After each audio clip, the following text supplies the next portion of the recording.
my friend, you did it. You made it to day number 15, and I hope that you've noticed a good difference in your flexibility. Great job showing up every day and doing it for your health. Today, we have the reassessment of what we did on day 1, just to see if how your consistency has helped your flexibility. So, high five, because I can't wait to hear your success stories of how much improvement you have seen. With that, there's going to be 2 parts, just like on day number 1. We're going to start on the floor doing the stretches there, and then we will go to a seated and standing position for the other stretches. It'll be stretching the same muscles, whether you're on the floor or seated. On day 1, if you did the assessment on the floor, please go and redo that one again, just so you can see your improvement. And if you did the whole thing, then please do the whole thing, just so you can see. And hopefully you took pictures or wrote notes or something, so you kind of have an idea of how much you've improved. So if you want to just skip to the middle part of the video workout where we just go to seated because that's what you did on day 1, please do that as well. On day 1, we did not do a warm up just because we wanted to see how flexible you were without any extra help. We're going to do that again today, just so that everything is the same. So with that being said, let's go to the floor. If you're going to the floor, you will need either your foam roller, because we'll be testing that chest flexibility again, or if you want to roll up those pillows or the sheet that cause an arch through that on your spine, go ahead and grab those too. Ready? Great, let's do it. So we're going to start on the floor doing hamstrings. So on your back,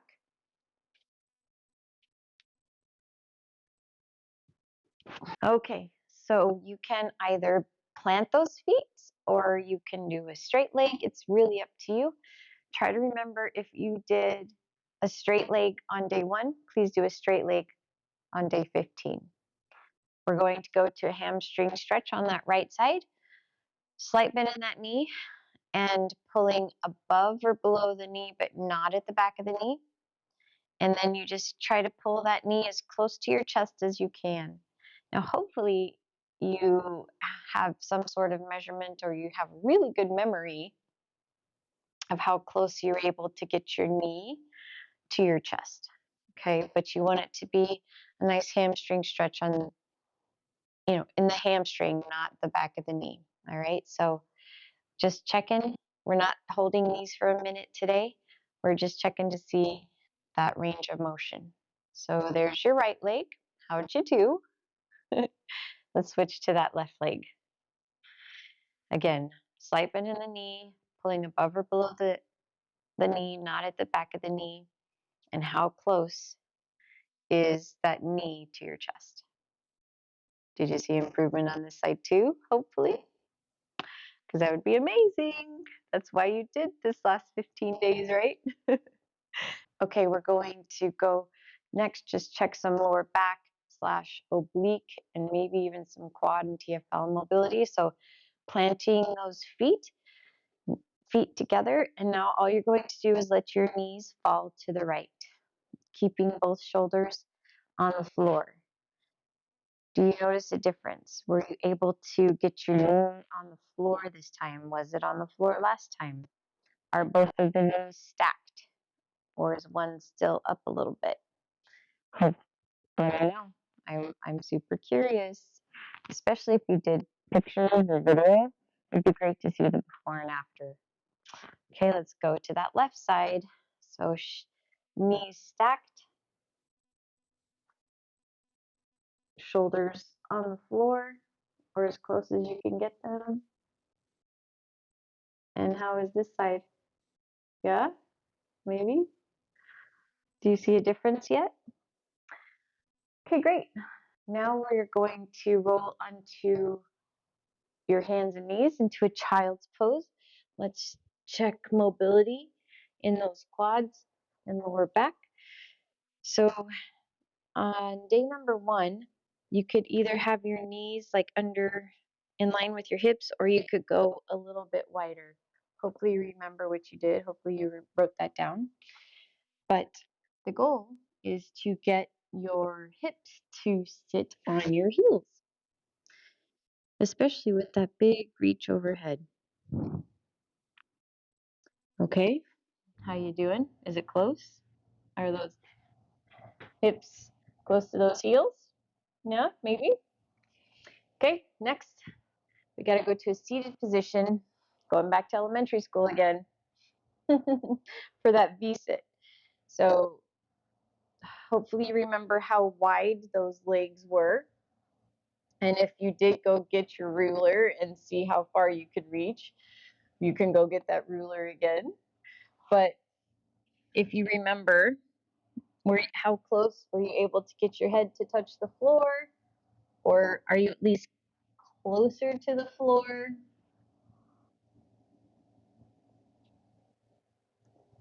Maybe. How you doing? Did that improve? Hopefully. Yeah. And now we need to do the crisscross applesauce. So we did both legs. We'll start, doesn't matter, but hopefully you can feel a difference through the hip, maybe lower back, maybe the tightness came from your inner thighs. So if you wrote those notes, go back and look and see, how does it feel? Are you able to get deeper or lower into that pose? Are your knees closer to the floor? Because maybe it was a function of, if your inner thighs are tight, your knees would be here. So maybe the knees are closer to the floor. So let's switch sides, crisscross applesauce the other way, and see if that same if it feels better, more mobility. Now here's the deal. If you're not noticing anything, that's okay too. Be aware of like what you've been doing in your life. Did you do a glute workout yesterday, and so your glutes are tight today because you built some muscle? Did you do something out of the ordinary? Like, did you climb a ladder yesterday, and so your calves are tight? Or maybe you sat on a plane and you normally don't sit on a plane. Be aware, like, if you're not seeing the huge results that you were hoping to see, just think about what you've been doing in your life, because maybe you played golf yesterday and you're always tired after golf or sore after golf, and so your mobility isn't the same. Just think about that, because it's definitely possible, okay, that you've been consistent, but other factors in life are affecting that flexibility. So be kind to yourself as well. Give yourself some slack if you're getting frustrated, and maybe you're seeing huge gains, and that's awesome too. Okay. Okay, so there's one I forgot to do on the child's pose, so let's go back into that quickly. And it was the thoracic stretch. So you're going to be in a high child's pose, right forearm on the floor, left hand by your ears, and then you're just going to turn the left elbow to the ceiling. So twist, twist, and it's going to be a big stretch through the middle part of your back, the thoracic part. Hopefully you can get that elbow toward the ceiling, keeping both knees and toes on the floor. Let's switch sides. Left forearm on the floor, right hand behind your ear, getting the right elbow to the ceiling. Knees and toes on the floor. How'd you do? Hopefully some improvement there. We worked a lot on stretching through the back. Now we got to grab that foam roller, and let's check your shoulder and chest mobility. Making sure that your head and tailbone are supported. If you need to go get those pillows and pause the workout, that's fine. Back of the hands, so palms facing up, back of the hands on the floor, and you're just going to do that carpet angel all the way through. Are you able to get higher? So before, if you stopped at like a 10 and 2 or a 9 and 3, are you able to get to an 11 and 1? Or are you able to get all the way up to um, a 12 o'clock position? How you doing? Hopefully you're seeing a lot more mobility, and hopefully you can have those hands touch the floor the whole motion through. I hope. So is it better? Because this is a tough one for some. So I want to know, did this improve? Hopefully. And maybe this is now one of your favorite stretches. I don't know. Okay, we're going to go one more just to check your shoulders, triceps, biceps in a different way. So you can roll off that foam roller or your pile of pillows. And we're going to do the mobility. So fingertip touch behind your back. Both directions. Did that improve? Can you actually touch your fingertips now? Maybe? Hopefully? Okay, my friends, so that was the lying portion. Now we're going to go to the seated and standing portion. Alrighty, I got my chair here. So we're going to start with the hamstring stretch and just see. On day one, we did a heel on top of the chair, toe pointed to the ceiling, slight bend in that knee, and then we just lean forward. Now, what we were testing on day one was how close can your chest get to your knee to stretch that hamstring. So, are you getting closer? Maybe. Now you're so flexible you don't even feel a stretch in your hamstring when you do this. I don't know. Okay, we'll switch sides. Slight bend in that knee, toe to the ceiling, and then you're just gonna see how keeping a straight back, so we're not rounding. So we're keeping that back straight, and just how far, how close can you get to your knee? How'd you do? Hopefully closer. Next, we're gonna do that standing quad. This is one that you would feel on the floor if you were going side to side and in a child's pose, but we'll do a standing quad. So standing knees slightly bent. Maybe you started by pulling at your pant leg or the back of your shoe, and now you can go to grabbing your foot. I don't know. Maybe. How'd you do? This is on that left side. Let's try that right side. Making sure that standing knee is slightly bent. Hey, hey. Improvement? Can't wait to hear all your success stories. Okay, next, seated position. Couple three here. We're going to start first with the thoracic stretch. So the left forearm, left knee or left leg, left quad, right hand behind your ear, and all you're going to do is just twist your elbow to the ceiling. And how is that? Are you able to get that elbow pointing closer to the ceiling instead of being here? Hopefully you're able to open up a lot more. Let's try that left side. So right forearm, right leg, left hand behind your ear. You're just going to twist. You're able to get that elbow more vertical toward the ceiling, maybe, hopefully. Okay. Glute. So this is the one where we crossed the right ankle over the left knee. We sat tall, and we just wanted to see how much we can lean forward. So making sure that back is tall and you just lean forward. So are you closer?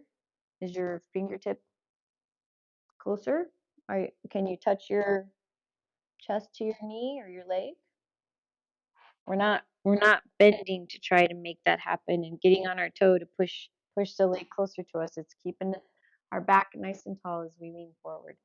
Is that better? Is the range of motion improved? Hopefully. Let's switch sides and see about that left leg. So left ankle over right knee, back nice and tall. And then you're just going to lean forward to see about that range of motion on this side. So that's why it was so important to do notes to see your improvement. Okay, So that's the glute. Let's do one more for those inner thighs. So this is the V-sit, but from a chair position. So those legs are going to go toes turned out a little bit, legs are wide. You're just going to drive your elbows into the inside of your knees as you lean forward. And here we were testing to see how far down we could go, how far forward we could lean. Can you lean more? Hopefully get a little bit deeper in that V-sit.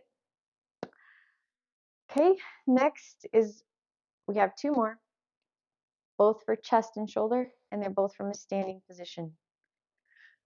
For your chest, this was the one where your elbows were at 90 degree from your shoulder, slight bend in those knees, squeezing those glutes so you're not hyperextending through that lower back, okay? You're in a nice straight line here. And then this is where your elbows were behind your body. So that's one test. Can you get, how far behind your body can you get those elbows? And then the second is going overhead, and can your fingertips touch while keeping your elbows behind your body? Okay, so did that improve? Is it easier? Hopefully it's easier. Yeah? The last test was for your shoulder mobility, your triceps and biceps. So that's the one where you were touching your fingertips behind your back, both directions. Is that easier? Did you see improvement? Hopefully you did. Hopefully your consistency and commitment saw a huge improvement. And if you only, because I gave you the option on day number 1 of just going and focusing only on lower back or quads or calves or whatever muscle group you wanted to work on. So tell me, did that one muscle group that you were consistent in see improvement? I'd like to know.